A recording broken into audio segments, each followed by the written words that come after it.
what was my life like when I was 15? Well, I was the daughter of first-generation immigrant Portuguese people, okay, in Canada. So my parents were still very protective of a young daughter in a society they didn't really know a lot about. I was brought up in an Irish family in Birmingham, and so I think pretty much everybody played an instrument kind of in the house and stuff, but I was also trained as a classical pianist as well, and I love pop music, etc. And then I discovered Jimi Hendrix when I was 13 years old. I was 16 when one of my closest friends was one of the first people shot by a sniper at the age of, he was 18. Yeah, I really like BTS. They have a really special campaign for end violence. I really like Leonardo DiCaprio. I think this stuff that he's doing is really important for the environment, and I really support him. When we read 1984, it was science fiction. When we read Brave New World, it was science fiction. It's already in the past, it's history. I've got children who are in pre-kindergarten, kinder reception, even for one, and maybe we could even go up as far as some of our year 12s. We don't know what the job market's going to be in 3, 4 years, 5. If you ask some children in Form 2, what do you want to be when you grow up? Someone will say, I want to be a blogger. And we say, well, the reality is bloggers, they're going to exist for how much longer? Schools as we know them will become obsolete. You know, from Who Moved My Cheese, change or become obsolete, as the dinosaurs did.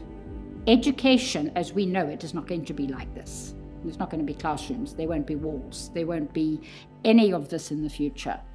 I think technology has a great role in everything that we do nowadays, and especially when it comes to environmental protection.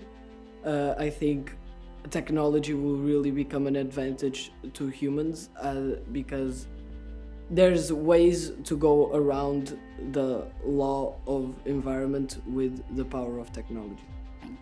And I believe with artificial intelligence coming faster than we would like, with the changes that will happen in society extremely fast, with all that is happening in the politics of Europe, with all of this extreme right and extreme left and all of that is this turmoil in Europe, the turmoil in the United States, the turmoil in Britain and Brexit, all of this we have to be looking at plan 1, plan A, plan B, plan C. Everybody who has nuclear is going to be with Mr. Putin, then everybody's like, woo, and then, yeah.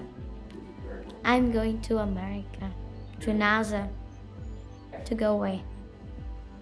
So we need to help continue to build a society that is willing to work for where they want to be. Okay, and we do that with our little ones at school. Okay, if you want this, what do you need to do? And we talk them through it, talk them through the steps, but we don't do it for them.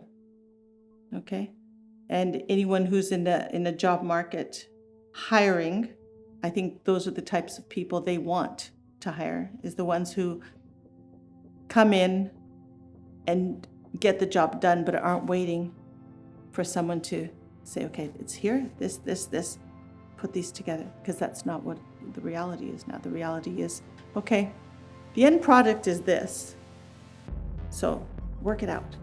I think it's just finding out who you really are, since, you know, social media's stress, expectations.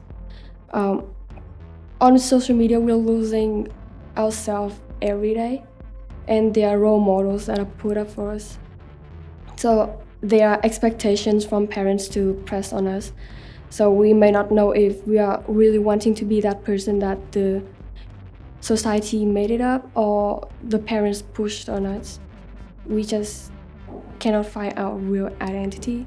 So I think that would be the biggest problem for young adults in the future. You know, it's a cliche about the whole journey thing. You know, it's not about achieving the thing, it's about the journey, but there is a lot of truth in that, I think. think. And there's a point as well as you get older where I think you have to go and you have to say, yes, I'm going towards that. But as you said before we started this interview,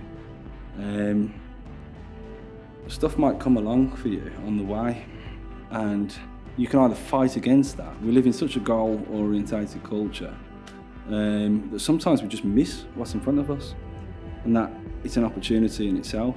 And you think, well, you know, I really wanted to do that, or I really wanted to do that, but actually this has brought me here, and I just didn't see it coming. So I think the older you get, the more you leave yourself open to that possibility and opportunity, I would say. No, having plans is good, because having a goal is good.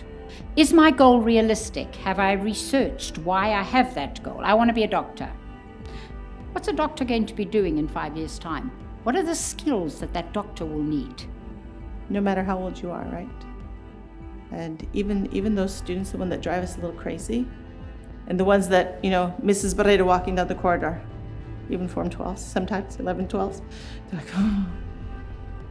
But then when we sit down and have a conversation with them, it's like, wow, we made a difference. I find it that it's very important that you appreciate each day, because, well, you don't never know what's going to happen tomorrow, and I find it really important that everybody enjoys each individual day as if it was their last. I think that does make people successful, because it will encourage them to do their best every day, if you think in that kind of way.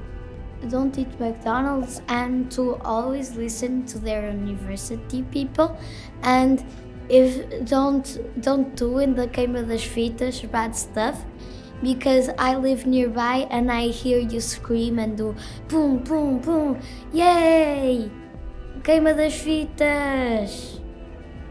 Don't be scared of the society or of letting them down. Be yourself.